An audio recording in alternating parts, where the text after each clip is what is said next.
Getting a proper evaluation for sensory processing disorder for me was both amazing and emotional.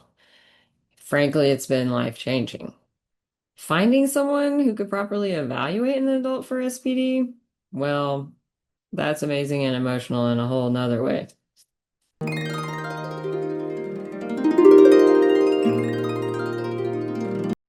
Hi, I'm Ziza.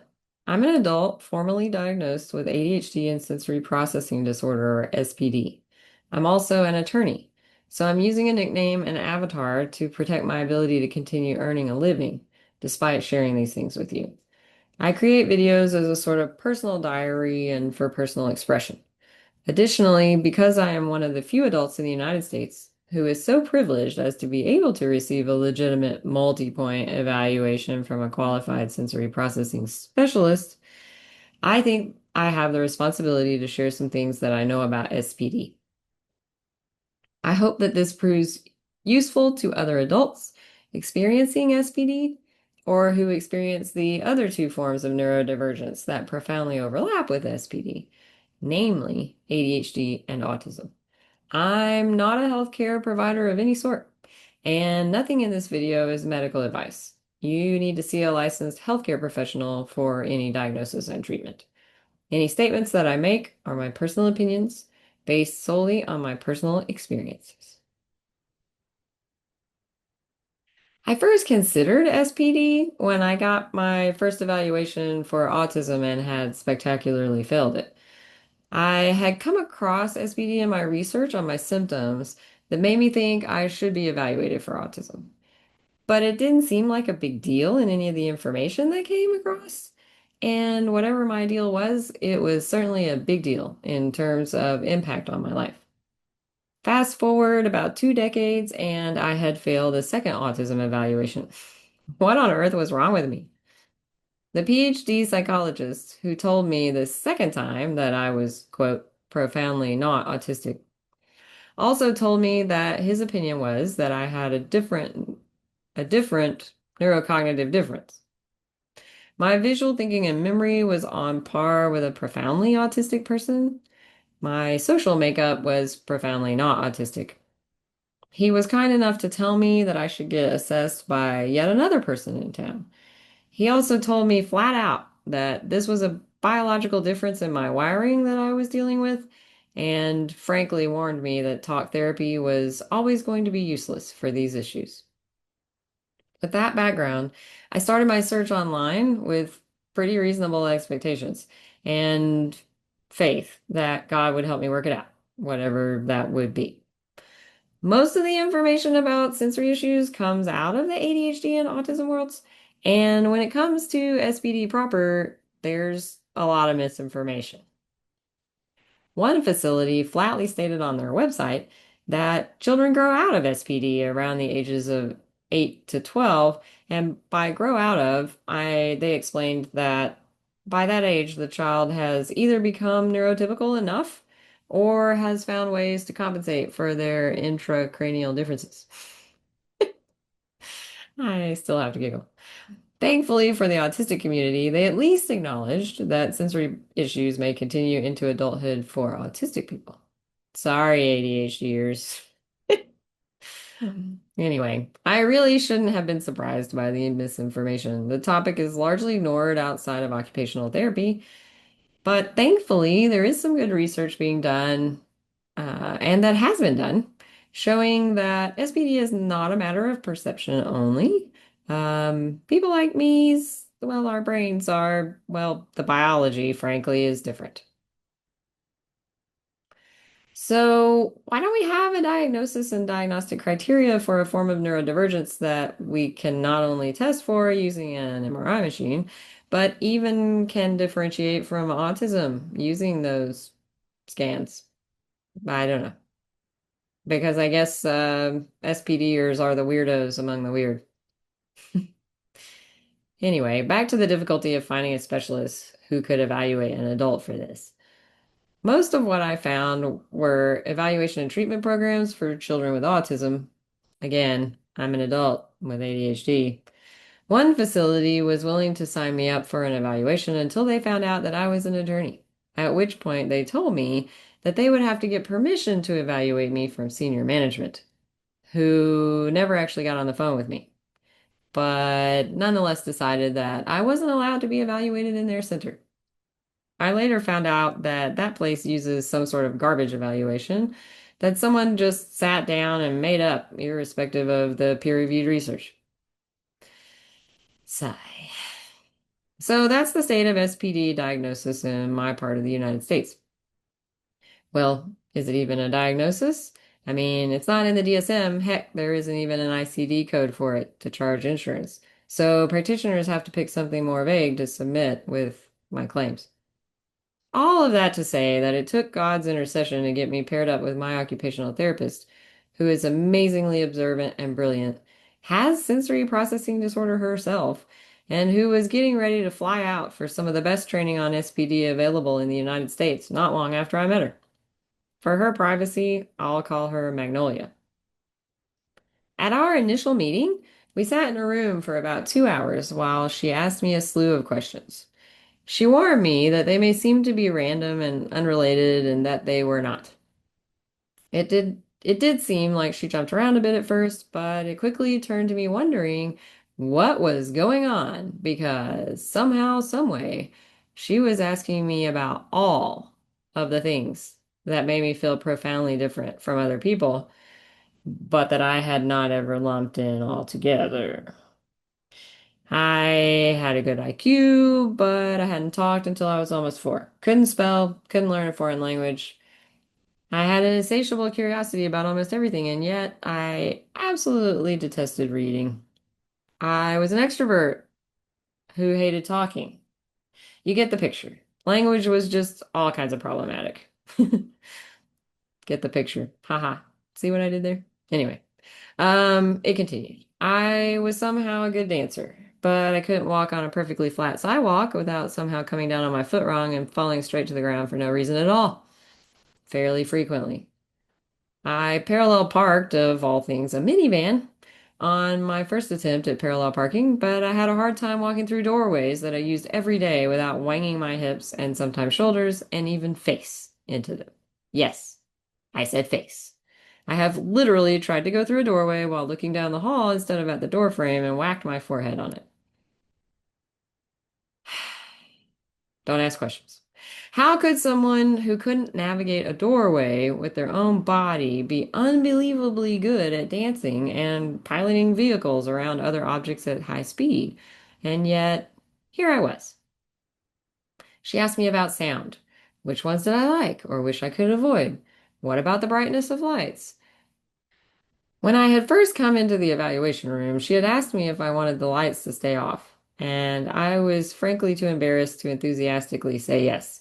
So, as unemotionally and generically as I could muster, I just said, "That's fine." As if it was like something she wanted instead of something I wanted, but as she continued with surgical precision, asking about all the things that I couldn't believe she was linking together for me, I couldn't hold up anymore, and I burst into tears right there in front of her. I asked her if it was really okay to just tell her all about how truly weird I was and how hard the big emotions were. She said yes, and then kindly shared with me that she really got it and why. She told me that although many of her issues were the opposite of mine, she also had sensory processing disorder. That tempted me to be my truly weird self in her presence. I had never been in an evaluation room in a hospital facility that had the artificial lights blocked with some kind of dimming screen, even when they were switched on. And I had never talked to anyone like Magnolia.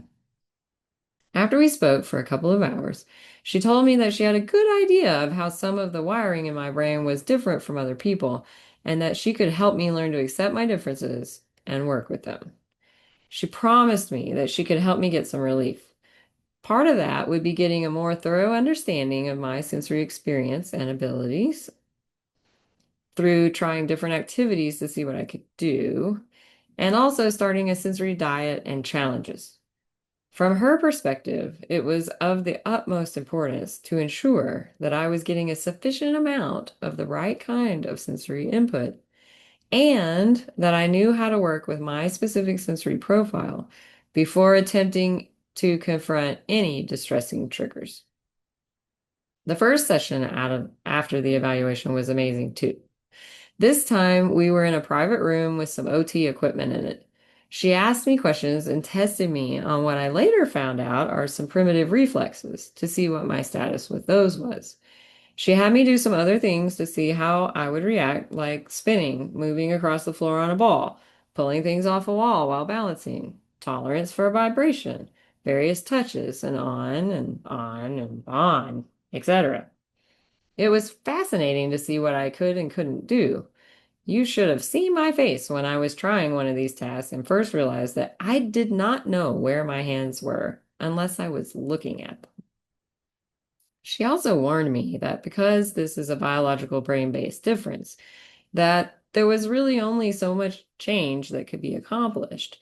So the efforts were going to be focused on decreasing my distress rather than trying to change my brain into a neurotypical one. So part of the treatment was not only facing the challenges and working with the things that distressed me, but also accepting that in the many ways, this is just how I am. After several sessions, she gave me a set of activities that I was supposed to do at home. A page of alerting activities, a page of organizing activities, and a page of calming activities. I couldn't believe how much it helped to finally have permission to engage in the activities that I had needed and craved my whole life. She encouraged me to make it a priority to get the hard pressure that I crave through strenuous physical tasks, to shut out sounds sometimes, but not too often, and to get a swing for my house. She already knew something that I wouldn't find out until later, that I was not only unable to tell where my limbs were, but that I wasn't able to locate where sounds were coming from either. The big formal testing part of the evaluation came after we had worked with each other for several months. It is essentially a collection of 27 different tests to determine various sensory processing issues. I received 9 of the tests. We skipped one whole category because I didn't want stuff to be put in my mouth. We also skipped all but one of the visual tests. We both knew how things would come out on those. So we landed on 9 targeted tests, and boy, were my results surprising. Well, to me, not to her. I honestly truly felt ridiculous once we started the tests. They were so easy. And I suddenly thought that I must be making something bigger out of this than it actually was. I felt like I aced them all as we went through them. They were so elementary. I mean, again, so easy. Well, come to find out, when we looked at the results, that feeling was a bunch of hooey. And I have some pretty profound problems. Here's the 9 tests that we did across 2 different sessions. Tactile perception, localization. With my eyes closed, she would touch me on my arms, hands and arms, different places. Then I had to point to where I'd been touched. Simple enough. Part of this test was with one finger and another part with 2 fingers at the same time. Tactile perception, designs. With my eyes closed, she would trace shapes on various locations on my hands and arms, and then, as before, I would open my eyes and try to retrace the shapes that she had made in the same locations on my hands and arms. I don't know if I said this earlier, but I only kept my eyes closed while she was touching me. I did open my eyes to show her where I thought that I had been touched. And then we did number 3, tactile perception shapes. I was given a shape tile that I couldn't see because it was handed to me under a table. I had a selection of shapes to compare it to on top of the table, and then I was to pick the one that I was able to feel with my hands but couldn't see. So basically matching what I had in my hand that I couldn't see with the tile that I thought it was out of a set of them on top of the table that I could see. Praxis positions. Praxis sequences, praxis following directions, and bilateral integration. All of these tests involved putting my body in various positions, different arrangements with hands and arms, legs, stepping up onto things, stepping off of things. And I don't remember exactly all the distinctions between them. Um, she didn't necessarily announce which tests we're doing, but I could tell from the results that I got that these were the tests that we did. And then we did a visual perception test called search. I looked at a shape or image of an object and then had to select it out of a scene of overlapping shapes and or objects. You may have seen games like this on your phone or, kind of reminds me of Where's Waldo. Um, Auditory localization. So she held like this like stick, I guess. She sat on the floor at a low table, so her upper body, part of her upper body, well, no, basically her head was above the table.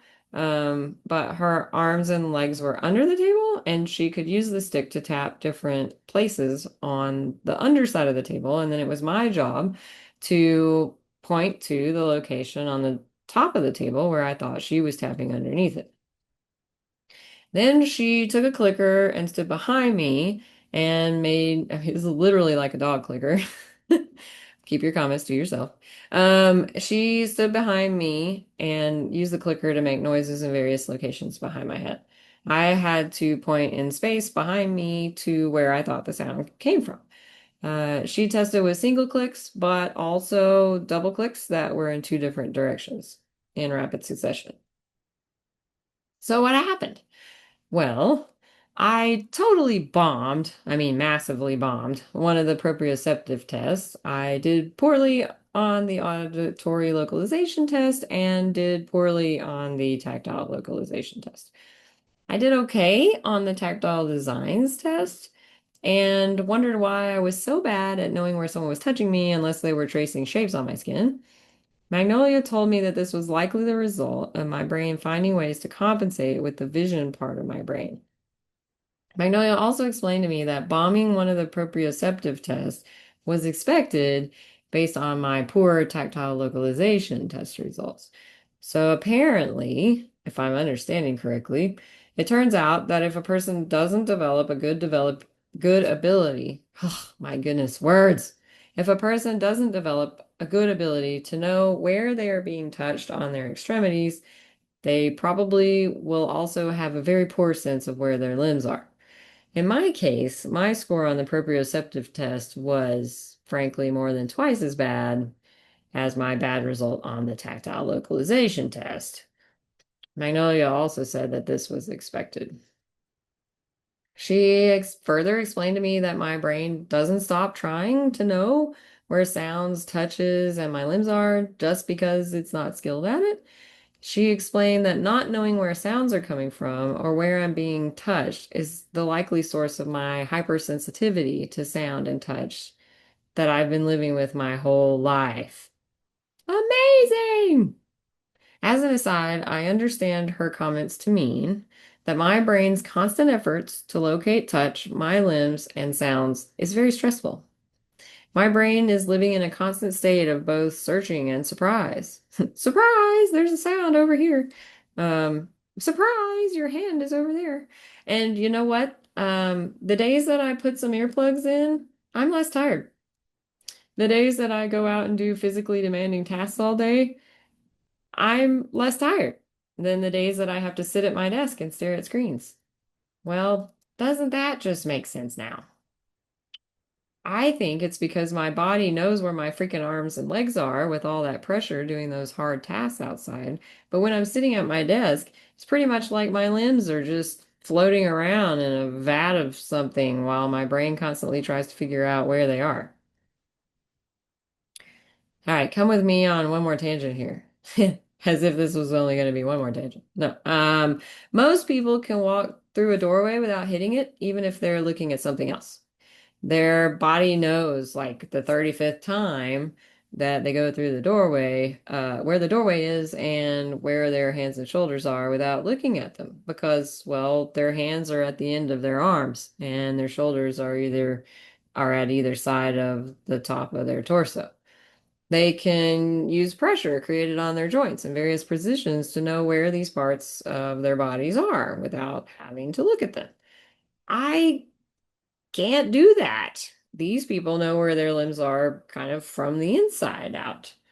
So if I want to make sure that I clear a door frame without serious bruises and contusions, I have to watch either myself or the door frame the whole time. My brain is navigating based on essentially 3D models of myself and door frame as if they were unconnected to me, using that visual spatial object rotation stuff that I've got. So yeah, it's totally different. Turns out I'm doing this totally different. Anyway, that's all an oversimplification, but perhaps it suffices for now. Anyway, after the evaluation, I was shocked. Shocked, I say, at the results. How was this even possible? Magnolia and I talked through the fact that I had been a skilled dancer. I was near the top of my dance company as a high schooler. How did I do that if I don't know where my limbs are? Huh? Huh? Just kidding. And furthermore, how can I pilot vehicles with amazing accuracy when I can't even navigate a doorway? I could see in Magnolia's eyes that the results weren't up for debate. So we talked about how my brain is depending heavily on my visual sense. She encouraged me to see this as a remarkable ability that more than compensates for my differences. She told me that I should be proud that I was able to do these things at all with the challenges that I had, much less with excellence. It was a welcome positive note that I would remind myself of as I came to grips with the deficiencies and had revelation after revelation after revelation in the coming days and weeks. Many times I would say, oh, so because I don't know where sounds are, that's why I fill in the blank. Or, oh, I see. This is because I don't know where my hands are. In any case, I am very well aware that I've received an amazing gift that few other adults with SPD may ever have. So that's part of why I wanted to make this video. Even if you don't get an evaluation like this, maybe for at least someone watching, just knowing that you're not crazy and that this is real, biologically verifiable issue that deserves respect, well, maybe that's at least something. So appreciate it, and thanks for visiting with me.